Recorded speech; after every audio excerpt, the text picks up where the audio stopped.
Do you remember when Subway was the go-to spot for a quick and healthy meal? Now, Subway's sales have been declining for years, and the company is facing a major crisis. But what exactly went wrong? You won't believe this one. In this video, we'll explore the 10 reasons why Subway failed. I'll look at the company's missteps, the changing market, and the challenges it faces moving forward. So watch the video to the end and tell me if I nailed it.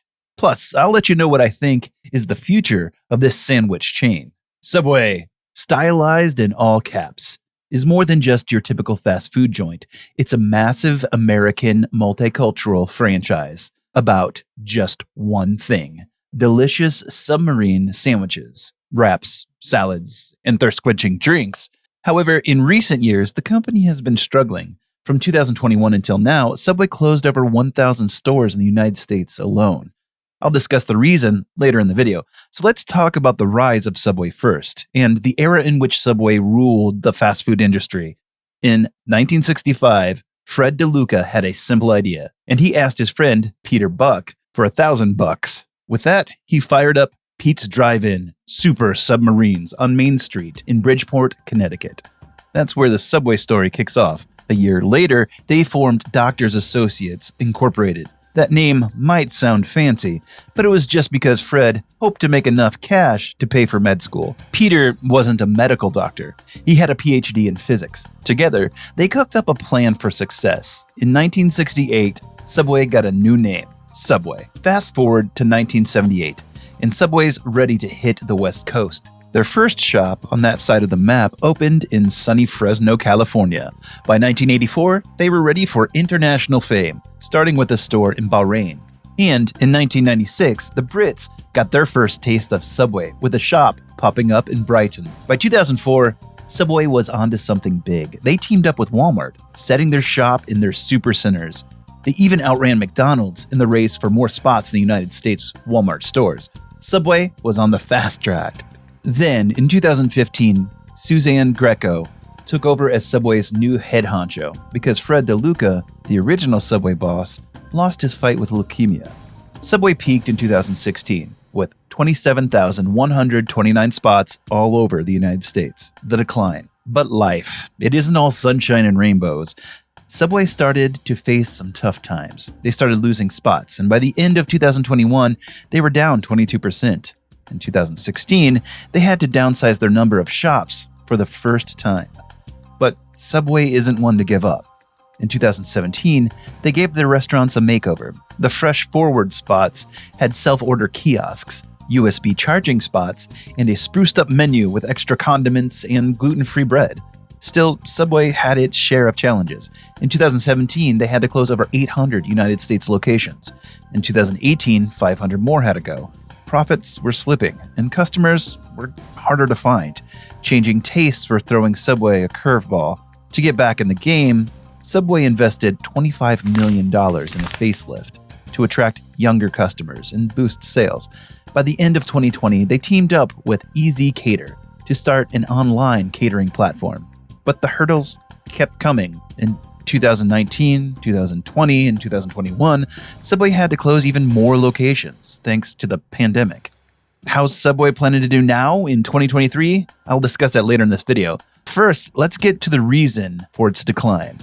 Reasons for the decline. It's not just bad sandwiches plaguing them. It's bad policies, bad press, and, well, just bad luck.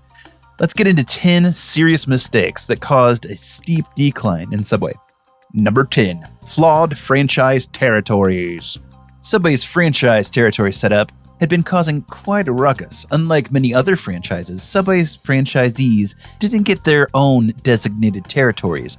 To make it worse, their franchise disclosure document, FDD, straight up says, "We and our affiliates have unlimited rights to compete with you."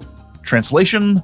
Subway franchisees can find themselves in a fierce turf war with fellow franchisees. To put things into perspective, John Oliver's Last Week Tonight highlighted a location with 10 Subway stores within a 1-mile radius.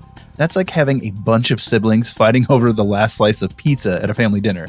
It's not just overcrowding, it's a recipe for franchise stress and, in some cases, store closures. Number 9. Food scandals. In recent years, Subway has been involved in many food scandals. In 2015, the company was sued for allegedly using fake chicken in its sandwiches. In 2017, Subway was accused of misleading customers about the calorie content of its bread. These scandals have damaged Subway's reputation and made customers less likely to trust the brand. Number 8. Royalty fees and agreement terms. Subway's fee structure has been a hot topic. Not in a good way. They charge an 8% royalty fee and a 4.5% ad fund fee, making their fees among the highest in the quick service restaurants, QSR, franchise game. But wait, there's more. Subway decided to throw in a non-disparagement clause that says, "Thou shalt not make fun of Subway." To add to the drama, their franchise agreement spans 20 years, which is twice as long as what most franchises offer. NewYorkPost.com even reported Subway took 718 actions against franchisees last year, mostly through arbitration, and is generally involved with hundreds more disputes with United States franchisees, more each year than all of the major competitors combined. And now comes the shocking part. They weren't even hiding it.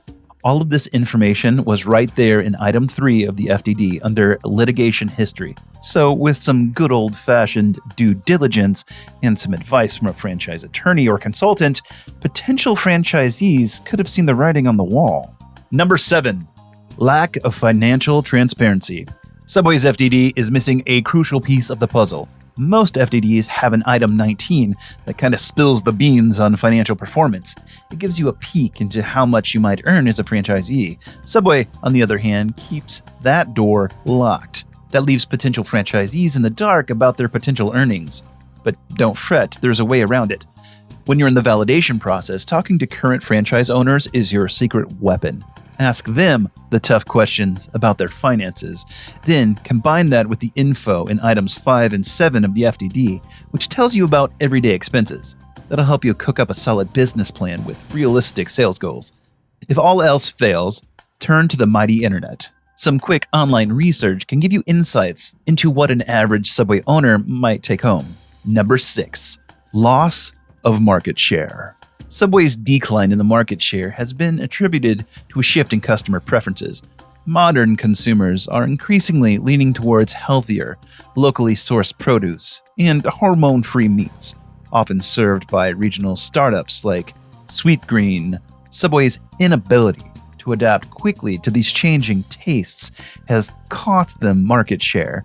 This loss has been further compounded by the rise of fast casual eateries such as Panera Bread, Au Bon Pain, and Firehouse Subs, which have positioned themselves as healthier and more appealing alternatives. Number 5. The COVID-19 pandemic. The COVID-19 pandemic has had a negative impact on the entire restaurant industry, and Subway has been no exception. The pandemic has led to a decline in foot traffic, and many consumers are now more likely to cook at home. In addition, the pandemic has made it more difficult for Subway to attract and retain employees. Number 4. Food quality concerns. Subway has had its fair share of food quality drama. You've probably heard the whispers about their definition of tuna and bread. It's a bit like debating whether a hot dog is a sandwich or not. Keeping food quality consistent across the massive franchise network is like trying to keep all of your french fries the same length. But there is hope. The FDD in items 8 and 12 lays down the law on supplier restrictions. The idea is to keep the franchise owners in check, ensuring they all use the same ingredients and vendors. It's like they're making sure you get the same experience, whether you're chomping down a sub in Boise or Spokane. And then there's the whole Jared Fogle episode. Remember him? He's the guy who lost over 200 pounds thanks to a diet of Subway sandwiches. He was Subway's golden boy for a while. But then, in 2015, things took a dark turn when he was convicted of some seriously bad stuff. The Subway brand took a major hit. Number 3, competition from healthier options. Subway was once seen as a healthier alternative to other fast food chains. However, in recent years, a number of new chains have emerged that offer even healthier options. For example, Chipotle Mexican Grill and Panera Bread both offer fresh, made-to-order meals that are perceived as being healthier than Subway's sandwiches. Number 2, a mammoth empire. Subway isn't just a franchise, it's an empire. They have thousands of locations worldwide. It might sound like a true dream, but here's the catch. Empire-sized franchises like Subway have their own unique set of challenges. On the upside, they have a built-in fan base and a robust support network. They've got their processes down to a science, so there's less room for costly mistakes. But, and there's always a but, these empires are pricey. They have limited territorial availability, and the market might be oversaturated. And to make things spicy, these giant franchises might have changed hands between private equity firms a few times. That leads to management issues and shakeups of the whole system. Number 1, lackluster marketing. Subway's marketing efforts, or lack thereof, have also played a role in their decline. Despite the Eat Fresh campaign being incredibly successful in the past, the company struggled to maintain that same level of creativity and appeal. In January 2018, Subway invested $25 million in rebranding, a new campaign targeting young consumers, but the impact of these efforts remains to be seen. What to expect in 2023 and beyond. And now, in 2023, Subway is turning a new page in its history. The DeLuca family, the folks who started it all, decided it was time for a change. They passed the torch to new owners and even brought in JP Morgan to handle the whole deal. What was the price tag for Subway? A whopping $10 billion. Now that's a hefty price tag for a sandwich, right? But here's where it gets exciting. Some big shots in the business world had their eyes on Subway. We're talking Goldman Sachs, TDR Capital, and TPG Inc. It was a real showdown on who's going to own Subway. But in August 2023, the verdict was in. Rourke Capital swooped in and snagged the whole sandwich for about $9.6 billion. So, what's cooking now that Subway has new bosses? Well, the big news is that these new bosses are thinking big. I mean, really big. They're planning to expand Subway globally. And we're not talking about a few new spots. They're aiming for 23,000 new stores around the world. That's like making Subway sandwiches a worldwide sensation. This massive expansion goal means Subway wants to be everywhere, from New York to New Delhi. They're going all in to become one of the biggest players in the fast food universe. But let's not forget the business side of things. What sets Subway apart is that it's pretty affordable for people looking to open a franchise. To get into the world of Subway sandwiches, you're looking at an investment that starts at around $200,000 to $500,000. It's not too crazy compared to what some other franchises ask for, but here's the twist. Subway franchise owners are handing over a bigger slice of their profits compared to their fellow fast food pals. They're forking over about 12.5% back to Subway. That's a pretty big chunk.